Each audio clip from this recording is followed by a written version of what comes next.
Біздің өміріміздің темір қазығы ардақты әкеміз Қадекешев Сапар Қадекешұлы мен аяуланамыз Сапура Қабдолқызы.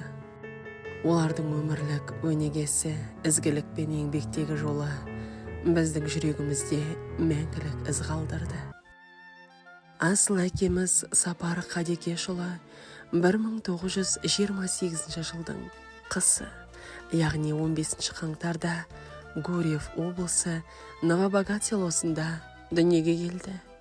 Руы Жастабан Тас Байсары, ағасы Мұхамбет, өзі және інісі Әбілхайыр үшеуі бір ауылда туып өсіп, бір-біріне тірек болып жеткен. Әкеміздің ағасы Мұхамбет сұрапыл соғыстың от жалынына шарпылып, майданға аттанғаннан қайта оралмады. Хабарсыз кеткенімен оның есімі қаламыздағы Жеңіс саябағындағы тақтайшадан көрініп, бүгінгі ұрпаққа оның ерлігін еске салып тұр. Әкеміз Сапар Қадекешұлының бойындағы ең бағалы қасиет оның жан тазалығы еді. Кім келсе де қабағын шытпай, жылы сөзін аямай қарсы алатын. Ол үшін дүние мүліктен гөрі адамның көңілі қымбат. Жүрек жылуы ең асыл байлық болатын. Жас баладай аңқылдаған, қашанда әркімге көмек қолын созуға дайын тұратын азамат, кімде-кім бір нәрсеге мұқтаж болса, оның көңілін ешқашан қайтармайтын. Көп жылдар бойы дәнекерлеуші, яғни сварщик болып, адал еңбек етіп, 1988 жылы зейнетке шықты. Қолы алтын, ісі шебер әкеміз, ағайын туыс, көрші көлемнің шарбағында, қақпасында түрлі тұрмыстық темірлерін өзі біріктіріп беретін. Қашан көрсеңде біреудің көлігін дәнекерлеп, енді бірінің жылу жүйесін жөндеп жүргені. Өзгенің шаруасына уақытымды жоғалттым деп еш налған емес. Өз отбасының тірлігін реттеп, басқаның да қамын күйттеп жүрген әкеміз осындай бір кезекті мезетте, яғни көршісінің жылыту жүйесін жасап жатқанда кенеттен бақилық болды. Бірақ сол сәттің өзі әкеміздің өмірлік ұстанымын, өзгеге жақсылық жасауға ұмтылған жүрегін айна қатесіз көрсетіп тұрды. Біреулер білім парасатымен, мансаптағы биік жетістіктермен елге танылып, абыройға бөленеді. Ал әкеміз Сапар Қадекешұлы ондай даңқ пен атақ іздемей-ақ жұрт жүрегінен орын тапты. Ол кісінің адалдығы, еңбекқорлығы, адамдарға деген шынайы қамқорлығы атақтан да, мансаптан да биік қасиет болып, оны ел жадында мәңгілік етті. Мұны өмірдің шын мәні үйлі болып, ұрпақ сүю. 1951 жылы анамыз Сапурамен бас қосып, отау құрды. Анамыз 11 құрсақ көтерді. Алайда тағдыры сынағыма дерсің, оның 4-еуі шетінеп кеткен еді.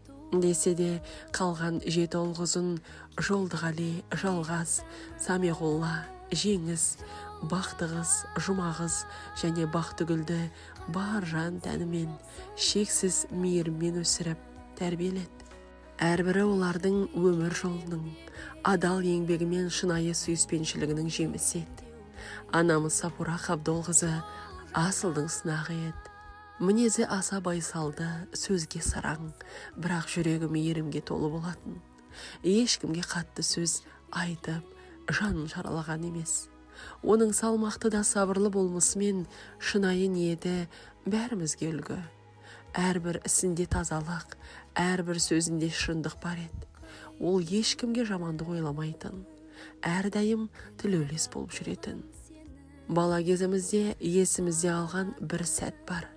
Көшеде жедел жәрдемнің сиренасы шығып бара жатқанда, анамыз аузы жыбырлап бірдеңе айтып келе жататын. Біз сұрағанда ауырып жатқан адамға жеңілдігін берсін, сауығып кетсін дейтін. Тіпті танымайтын адамға тілеулес болып, жүрегімен дұға ететін қайран анамыздың тазалыққа толы табиғаты жанымызды жылытатын.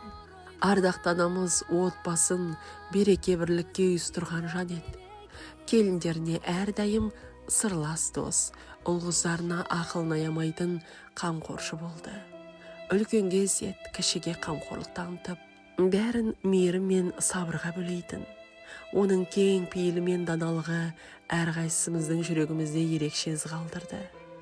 Өмірінің көп бөлігін Атыраудағы нан зауытында өткізді. Осы мекемеде аянбай қызмет етті.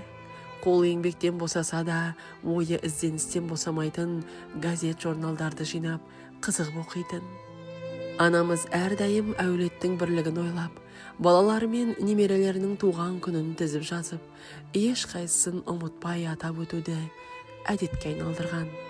Тіпті бір туыстың келіні апа немересінің туған күнінде арнайы дастархан жайып өткізеді екен деп таңырқағаны бар. Мұндағы анамыздың бар ниеті бәріміз жиі бас қосып, тату-тәтті бір-бірімізге жақын әрі ауызбіршілікте өмір сүруімізді қалаған екен.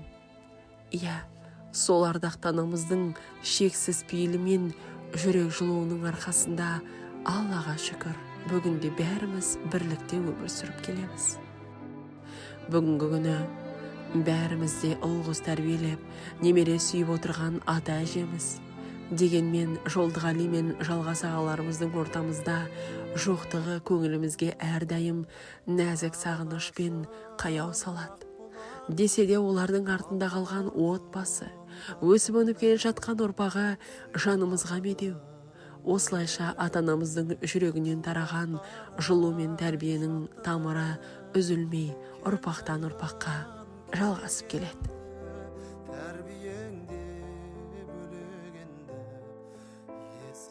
Әкеміз бен анамыз ежелден қонақжайлықтың, кең пейілдің айнасы болған жандар. Олардың шаңырағы әрдайым ағайын туыс пен дос жаранға, ашық дастарханы мол, сөзі мен ниеті ізгі еді. Екеуі де ұл-қыздарының қанаттанып, жеке отау құрып, үйлі баранды болып кеткенін өз көздерімен көріп, соған қуанып өтті. Қадірлі құда-құдағи болып, әрбір жақын жуықтың алғысына бөленді. Осындай қасиеттері олардың өмірін мәндетіп, ұрпағының жүрегінде мәңгілік із қалдырды. Қазіргі таңда Аллаға шүкір, әулетіміз тамыры терең жайылған бәйтеректей бір қауым елге айналды. 13 немере, 18 жиен, 10 жиен шар, 12 шөбере мен 2 шөпшек өсіп, өркендеп келеді. Дегенмен жүрегімізді сыздатып, сағынышқа толтыратын бір өкініш, Нұрлан мен Нұржан есімді немерелеріміздің де өмірден ерте озуы. Олардың орны бөлек, естелігі әрдайым жадымызда. Біз Асқар әкеміз бен аяуланамыз, қос тірегіміз туралы сағыныш пен сүйіспеншілікке толы ой өрбіттік. Олардың асыл бейнесі жүрегімізде мәңгілік жарық болып, әр сәтте өмірімізге күш пен дем береді. Уақыт жылжығанымен олардың мейірімге толы жүзімен жүрек жылуы бізді әрдайым алға жетелеп, болашағымызды нұрлы етеді. Имандарыңыз салауатты боп, дау тұлғаларыңыз жұмақ төрінен болғай, асыл әке, ардақты ана.